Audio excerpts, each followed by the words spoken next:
Acabas de conectarte. Esto es Café Tintito de InfoRC, noticias que agregan valor. Un espacio creado para conversar sobre finanzas para el desarrollo sostenible en alianza con la Asociación Boliviana para el Desarrollo Rural ProRural.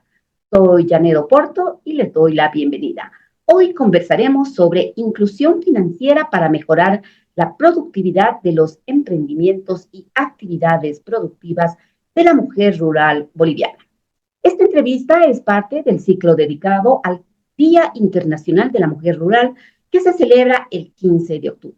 Nuestra invitada de hoy es Claudia Daza Pereira, de profesión administradora de empresas y especialista en finanzas verdes y sostenibilidad. Actualmente se desempeña como consultora internacional y apoyo a diferentes fondos y organizaciones en el desarrollo de esta temática. Claudia, bienvenida a Café Tintito de Inforce. Un gusto tenerte en este espacio. Hola, Jane, un gusto realmente estar en este espacio. Gracias a Inforce, gracias también a ProRural por fomentar estos espacios de generación de conocimiento, de compartir igual ideas. Muy agradecida por la invitación.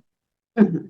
En el contexto del empoderamiento económico de la mujer, es oportuno realizar un análisis y evaluación sobre la situación actual de la mujer que trabaja en el área rural y cuáles son sus desafíos para mejorar la productividad. Desde tu mirada y experiencia, ¿qué es la inclusión financiera? Y del 1 al 5, ¿qué calificación le darías a los avances de la inclusión financiera de la mujer del área rural en Bolivia y por qué? Claro que sí, con gusto. Creo que la inclusión financiera, si partimos de un concepto tradicional o convencional, tenía que ver mucho con el acceso, ¿no? Tenía que ver mucho con el acceso a servicios financieros de la población. Y aclaremos que vamos a hablar específicamente de las mujeres en el área rural, ¿no? Sin embargo, este concepto ha ido evolucionando y hoy hay 4 puntos importantes que tienen que ver con inclusión financiera. Uno, efectivamente, el acceso, es decir, que las mujeres, en este caso, puedan tener facilidad de tener un servicio financiero o no financiero, tal vez cercano, ¿no? Pensemos en unas comunidades rurales, etcétera. Segundo, tiene que ver con un aspecto de uso, ¿no? Es decir, de que podría haber, por ejemplo, pensemos una agencia o un punto ferial, pero tenga solamente un crédito con una tasa tal vez muy alta, o solamente un producto o un servicio financiero que no sea accesible para las personas, entonces puede ser un servicio que no tenga uso. Entonces ahí ya no estamos hablando de acceso. Entonces ahí tenemos 2 elementos, ¿no? El acceso, el uso, tenemos luego el tema de la calidad. Y es también importante, ¿por qué? Porque si pensamos en una mujer rural, tal vez su mayor actividad puede ser productiva, ¿no? Definitivamente agrícola, pecuaria, etcétera. Entonces, tendremos que también ahí tener en el tema de la inclusión productos que tengan la calidad necesaria para poder resolver o satisfacer una necesidad de estos clientes, ¿no? Como te decía, si tenemos tal vez una agencia o un punto, pero tiene solamente un crédito de consumo y no un crédito tal vez productivo, agropecuario y dirigido a resolver una necesidad específica de nuestro cliente, no estaríamos haciendo inclusión financiera. Y por último, el bienestar. No se habla hoy mucho del tema de bienestar. ¿Por qué? Porque por más que parezca trillado, a través del crédito que buscamos mejorar una calidad de vida y por ende el bienestar financiero, ¿no? Si no hay un uso adecuado de los recursos, tampoco vamos a lograr un bienestar. Es un tema también muy discutido de que si tú a una persona haces que acceda al crédito, pero tal vez lo endeudas o se endeuda esta persona y no logra mejorar, estás haciendo, ¿no es cierto?, inclusión, estás beneficiando. Entonces, creo que hoy son muy importantes tomar en cuenta estos 4 elementos, no hablar de solamente inclusión por tener presencia física en un lugar, ¿no? Un lugar bancarizado o tener un punto, una atención, sino realmente hacemos inclusión cuando estos 4 elementos están presentes y sobre todo que estos 4 elementos sean eficientes, ¿no? Entonces, una agencia, pero con un servicio adecuado al cliente que le resuelva una necesidad, que el cliente pueda conocer las condiciones, que use este servicio y que le genere un bienestar. Es un desafío, pero creo que la inclusión hoy debe trabajarse desde ese concepto. Uh-huh. Hay presencia de la banca en el área rural, ¿no es cierto?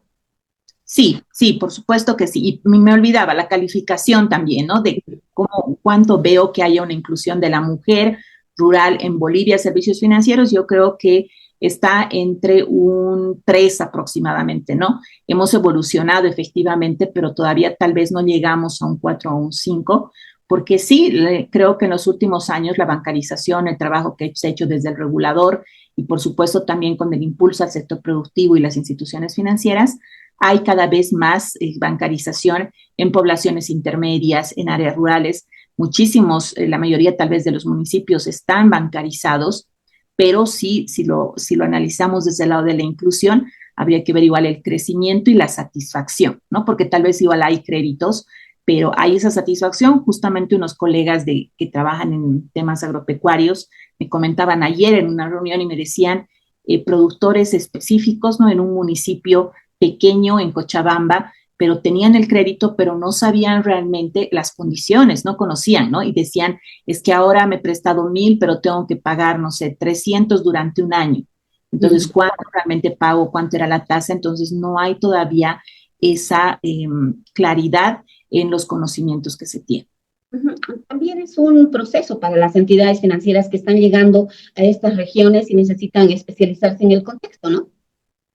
Es un proceso y es un desafío, porque yo creo que va más por la voluntad también, ¿no? De una institución que tenga de conocer profundamente tal vez ese cliente, porque podemos tener un crédito genérico, pero nunca va a ser, ¿no es cierto?, lo mismo un crédito productivo en, por ejemplo, una población cercana, ¿no? Que te diría Copacabana, digamos, en La Paz, que si te vas en el altiplano, una población mucho más, Santiago, no sé, de Callapa, más adentro todavía, o igual no va a ser lo mismo en Palos Blancos que en Sorata, ¿no? Que son poblaciones que más he conocido en crédito agropecuario, pero no va a ser lo mismo. Entonces, el desafío es sí conocer, profundizar para realmente diseñar un producto de acuerdo a las necesidades. Y a través del crédito productivo, ¿cómo lograr un mayor acceso y uso de innovaciones tecnológicas para mejorar la productividad de las actividades productivas y de los emprendimientos, específicamente de las mujeres del área rural?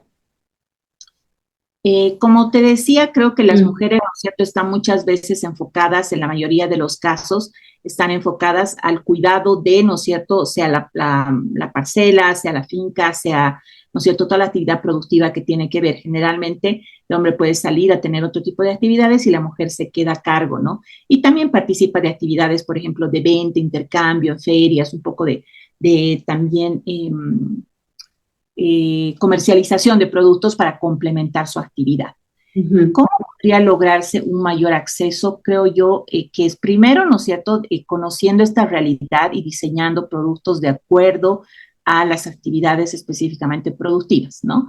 No es lo mismo la producción de papa que la producción de una hortaliza por el ciclo productivo que tiene, no me genera recursos de la misma manera, no se va a producir cada mes, ¿no es cierto? Entonces eso se habla mucho, pero otra cosa es llevarlo a la práctica, ¿no? Entonces, o si tengo igual vacas lecheras, ¿no es cierto?, ¿cuándo realmente producen y cuándo yo voy a poder pagar? No voy a poder pagar cada mes, podré pagar cada 3 meses, cada 6 meses. Entonces, esas son condiciones del producto financiero. Segundo, para llegar realmente con tecnología, creo que también hay que trabajar un poco en el tema de la alfabetización digital, ¿no? Hoy existen ya algunos mecanismos y hay instituciones también en nuestro país que están trabajando, por ejemplo, con información que te puede llegar por el celular, por WhatsApp, ¿no es cierto?, alertas meteorológicas algunos, y que son temas interesantes, pero para eso, o educación financiera en plataformas, por ejemplo, ¿no?, que podría llegar bien. Pero las personas, si tú no trabajas detenidamente en eso, entonces no todo el mundo puede realmente acceder por temas de conectividad en algunos casos y por desconocimiento en muchos, ¿no? Entonces, el trabajar en que si yo tengo la facilidad de poder llegar con cierta información, también no es solo abrir el canal, es verificar que estos clientes a los que quiera llegar puedan acceder y sepan cómo hacerlo. Me tocó en la pandemia empezar a trabajar en algunas plataformas digitales justamente desarrollo para microfinanzas sobre todo, y era para mujeres específicamente, pero en poblaciones urbanas y poblaciones intermedias. Llegamos a zonas rurales y fue realmente un trabajo titánico el que tuvimos en la alfabetización digital. Teníamos la plataforma y eso que eran mujeres que podían tener celular y WhatsApp, pero a través de WhatsApp teníamos que guiarlas para que puedan ingresar a la plataforma y ese fue el más grande desafío de estos proyectos. ¿No? No desarrollar tanto el contenido que lo podíamos adecuar, sino que ellas puedan conectarse. No, digamos, sabían cómo poner su clave, su nombre, no tenían tal. Si les pedía un correo, la mayoría no tenían correo, teníamos que quitar esa condición, no recordaban tal vez incluso el número de su carnet. Entonces, esa parte para poder llegar con información, porque uno tecnología la encuentra todos los días, ¿no? Hay tecnología, información, hay tal vez medios también tecnológicos, pero creo que hay que superar primero esas barreras para poder incorporar. Uh-huh. Eh, Se plantean muchos temas como desafíos, ¿no es cierto? Tanto para las entidades financieras como para las mujeres o las poblaciones que se dedican a estas actividades para lograr un impacto sostenible en todo lo que es el área productiva, ¿no, Claudia? O sea, creo que hay mucho trabajo por delante, pero no solamente de las entidades financieras, sino también en la población. Sí, creo que es lograr también ese acercamiento desde el regulador, ¿no es cierto? Y se ha trabajado mucho, creo, en estos años con el acercar, ¿no? Todo lo que es la educación financiera, por ejemplo, a la población, ¿no? Y a la población no solamente urbana, porque tal vez en el ámbito urbano podemos tener mayor acceso, podemos tomar datos o visitar varias entidades, ver su página web, ver las condiciones, porque lo importante es que yo tome una decisión sobre un crédito, pero una decisión informada, ¿no? Que yo conozca las condiciones y eso es lo que yo creo falta en el área, digamos, rural y más aún para las mujeres, ¿no? Entonces, ¿qué pasa? De que tiene que haber ese perder, ¿no es cierto?, el temor a lo que es una entidad, por supuesto, financiera, a lo que es el crédito, el tipo de compromiso que yo tengo, la garantía, porque obviamente ahí no son los lugares más bancarizados, entonces existen muchos temores. Tal vez sí, como te digo, se ha trabajado mucho en llevar esto a la población rural que exista, pero tiene que ir acompañado por obviamente instituciones que tienen presencia en los lugares, porque definitivamente en el área rural hay ciudades y poblaciones intermedias que sí tienen súper bancarizado, pero muchas otras no. Recién igual veía, por ejemplo, la región de los valles, ¿no? Entonces, lo que es Cochabamba, Tarija, Chuquisaca, existen aún poblaciones que tienen una, dos instituciones o no tienen ninguna, ¿no? Uh-huh. Con presencia, porque también pasa, obviamente, que si no hay una alta demanda, tampoco una institución financiera también tiene el core, que es su negocio, va a ser, ¿no es cierto?, la rentabilidad, si no, tampoco te irías por, ¿no es cierto?, solamente llegar pero deberían combinarse un poco esos esfuerzos. Entonces, tiene también mucho que ver con la vocación, digo yo, productiva de tu institución, ¿no? Y de hacer ese esfuerzo por llegar tal vez a ese lugar donde puede haber como que un público cautivo de clientes, pero tienes que trabajarlos, ¿no? Tienes que primero tal vez llegar con educación, luego con acceso a un crédito específico para el tipo de productos que tengan, y ese es un esfuerzo adicional que hacer, ¿no? Que no siempre está en la hoja de ruta de un plan estratégico institucional, por ejemplo. ¿Y en este tiempo ha habido algún avance en las entidades financieras? Como decíamos, es un proceso, ¿no? Entonces yo creo que sí se ha ido avanzando en el tema de la bancarización, por supuesto, y de que las mujeres accedan a tipos de créditos, servicios específicos para mujeres, ¿no? Pienso ahí, por ejemplo, en algún banco que ha abierto espacios, por ejemplo, para, ¿no es cierto?, que las emprendedoras puedan exponer sus productos, que me parece muy bien, porque eso, pero generalmente es más en un contexto urbano, ¿no? Entonces, pero es parte del proceso, ¿no? Tal vez estamos trabajando aquí porque es lo que está en el urbano, está más cercano, tal vez, ¿no es cierto? Se facilitan ciertas condiciones, pero es un esfuerzo adicional, ¿no? El tener un espacio, el dotar de servicios, de recursos, etcétera, para que las mujeres emprendedoras, por ejemplo, se reúnan, tengan ferias, etcétera, es un buen espacio y se conecten con el servicio financiero, en este caso de un banco, por ejemplo. Yo pienso que sí, en los siguientes años se va a ir profundizando un poco este tema y si cada vez hay más oferta de este tipo de productos y servicios en el área urbana, tendríamos luego que ir como que a la periurbana o a las ciudades intermedias y luego llegar a lo rural, pero que es un proceso un poco más largo y además que requiere pues mucha más inversión de tiempo y recursos, ¿no? Porque no es lo mismo aquí, digamos, evaluar y hacer un grupo focal, por ejemplo, de mujeres emprendedoras en La Paz o en tu agencia en El Alto o en una ciudad capital, que irte, ¿no es cierto?, a un municipio que te digo, Uriondo, Camargo, en Chuquisaca, etcétera, y que tienes que movilizar gente, etcétera, ir a levantar información y cómo costeas un poco eso, salvo que estés enfocado. Entonces, se trabaja, creo mucho, en este momento se han trabajado con proyectos o productos específicos, ¿no? Pero ¿qué pasa para darle sostenibilidad a eso? Tal vez es exitoso, pero realmente como institución financiera lo puedo solventar. tengo que alfabetizar, dar educación financiera, y eso no es un rédito a un corto plazo, ¿no? Sino eso me va a dar un rédito y rentabilidad, pero a un mediano o largo plazo. Entonces, creo que estamos en el proceso, creo que hay más iniciativas cada vez para mujeres de créditos específicos, pero todavía para el área rural hay otro contexto que trabajar, ¿no?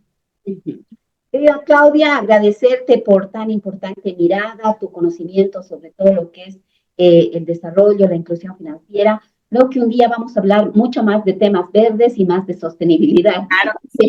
que también es, yo creo, parte importante en este contexto del trabajo valeroso que realizan las mujeres en el área rural. Tu despedida, por favor, y si tienes algo que añadir. Sí, bueno, gracias por el espacio. Creo que hay mucho realmente para conversar. Es un tema apasionante también, porque está el tema de género, el tema de ambiental, el tema financiero. Y sí, yo creo que un poco mi mensaje final sería el que apostemos por estos temas, ¿no? El que trabajemos, en el que apostemos por estos temas, porque realmente vamos a lograr un mayor impacto, no solamente financiero, sino ambiental y social también. Gracias. Querida Claudia, hasta pronto, un gusto tenerte en Café Tintito. Nosotros nos despedimos agradeciendo a Claudia Laza Pereira por su participación.